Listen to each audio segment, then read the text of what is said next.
Hello everyone, this is Jackie Williams, and in this video I want to show you 3 easy ways to get a quilted look on your cards or other projects. And I just want to show you the very best occasion stamp set. I will be using this set for the words on my projects, and I liked this one because you've got Christmas, birthday, sympathy, just hello sort of sayings. It's a really good one, and I like that it has different fonts. So the first way that we can create a quilted look to our cards is simply by cutting squares, and you can use a punch or a trimmer or a die. And I have used the Wonderful World Designer Series paper for this. And if you use a trimmer to cut your squares, you just want to make sure that you are very accurate in your cutting. If you've ever made a quilt before, you know that you need to have them all pretty much the same size. See, that one isn't quite all the same size. And you can just piece them together like this to create a quilted card background or card front. Now, there is another way that we can achieve this look, and that is by using strips of cardstock. And this way, I think, could be slightly easier. You need to have a base piece of cardstock, preferably slightly bigger than your finished piece. And you would just want to adhere these down. I'm just gonna set them down for the sake of this video. So something like this, and then I could put this green one on the end. Now the cardstock underneath is just to give it some stability. And then once those are adhered down, you'll take your trimmer and actually cut across those joins. And then you will end up with strips that look like this. Then you would take a second piece of cardstock, preferably also a little bit larger than what you want your finished piece to be. And then you will just place your pieces. You can either rotate them, alternating this way or that way, or you could just stagger them. And then when you cut off the extra here, place it up there like this sort of a thing. And then if all your squares are perfectly square, then you will get a really great quilted background that would look something like this. Now, to add detail to our quilt, you could use the Stitchery stamp set and just choose whichever stitch you want to use. And this one I did in white, so it's not really visible. This is one that I didn't end up using. And then just stamp in between your joints. Then, of course, we want to have our top stitching on top. For those of you who have quilted, you generally have some kind of stitching. Now, you could use an embossing folder. Another nice option is this stitched leaf die. So this doesn't actually cut any shape whatsoever. You just place it over your paper and it just impresses these stitching lines into your pattern. So this is a really great one for that top stitching sort of look.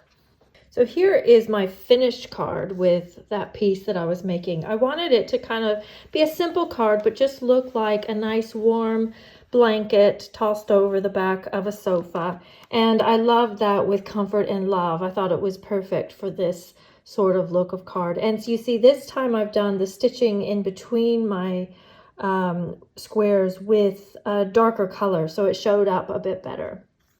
And then inside I used the piece that I cut off. So you'll see I laid it on diagonally and then just trimmed off on those edges, and then just used one of those pieces on the inside as well. I feel like this card just feels nice and warm and cozy to me. And then coincidentally, we had a team gathering this last weekend, which was lots and lots of fun. And one of the swaps was made by Kaz Hurst, and she actually did this technique in the background of her card, and she even used that stitching die. And she's used as well the quatrefoil embossing folder on top to give that sort of top stitched look. Now, the second way to create a quilted effect on your cards is not too dissimilar from that one I just showed you, but just slightly different. And this one was shown to me by or shared by one of the artisan design team members, but unfortunately they don't watermark their photos, and I was unable to find who it was, but I do appreciate the sharing.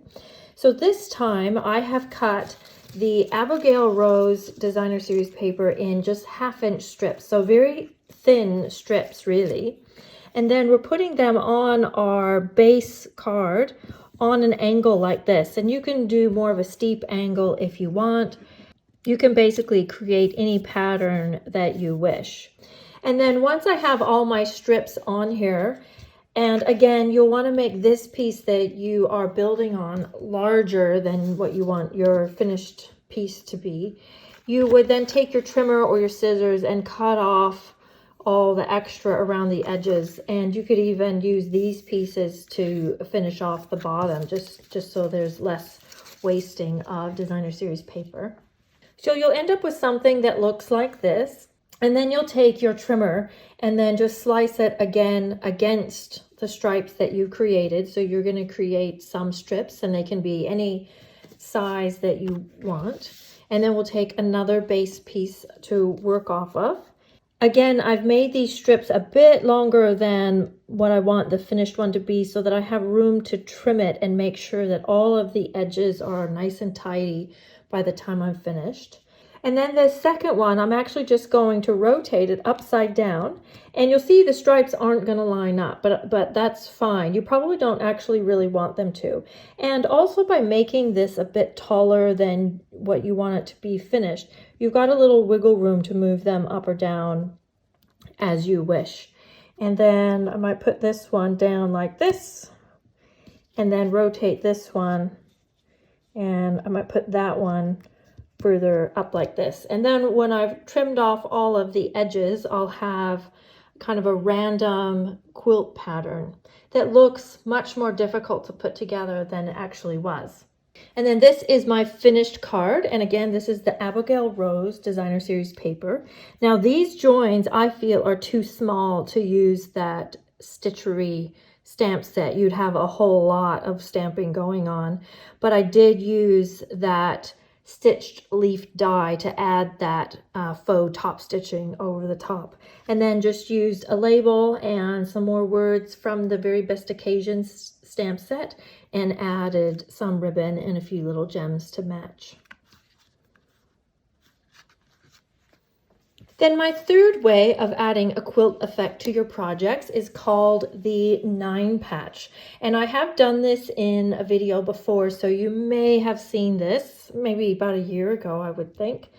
So basically what you're going to do is choose whatever size you want your squares to be, like these squares, and then you're just going to create 3 across and 3 down, so a patch of 9. And then what you'll do, let me just move these pieces over, is you're going to just cut them in half vertically and horizontally. So you're going to end up with 4 squares that look like this. And then you'll just rotate them. Maybe do those ones like this, and maybe this one, I don't want so much red touching, maybe like that. And then you get, I see mine aren't perfectly square. So what I would do is adhere it to my base piece so it's square here in the middle, and then just trim along this side so that it was perfectly square. But then you get this look of a really kind of random, interesting quilt pattern, but it actually was just from doing this, something very simple to create something that looks very complex. And then this is my finished card. And this is, of course, using some of the new Christmas papers. This is the Boughs of Holly Designer Series paper. And instead of using the stitched greenery die over top for top stitching, I have used the Pine Needles embossing folder to add just that little bit of detail over the top. And here is another sample using the 9 patch. So you see that it does create a square effect, but you don't have to do a square card. You could just use that as an embellishment on a standard size card. So there you go. There's 3 different ways that you can create a quilt effect on your patterns. I see that I must have been in a neutral mood as I was making these, but of course you can make them very colorful as well as you wish. So I hope that was helpful, and if you enjoyed this, please leave me a comment. I always love to hear from you. Please like this video and share with your friends, and I'll see you next time. This is Jackie Williams. Bye-bye.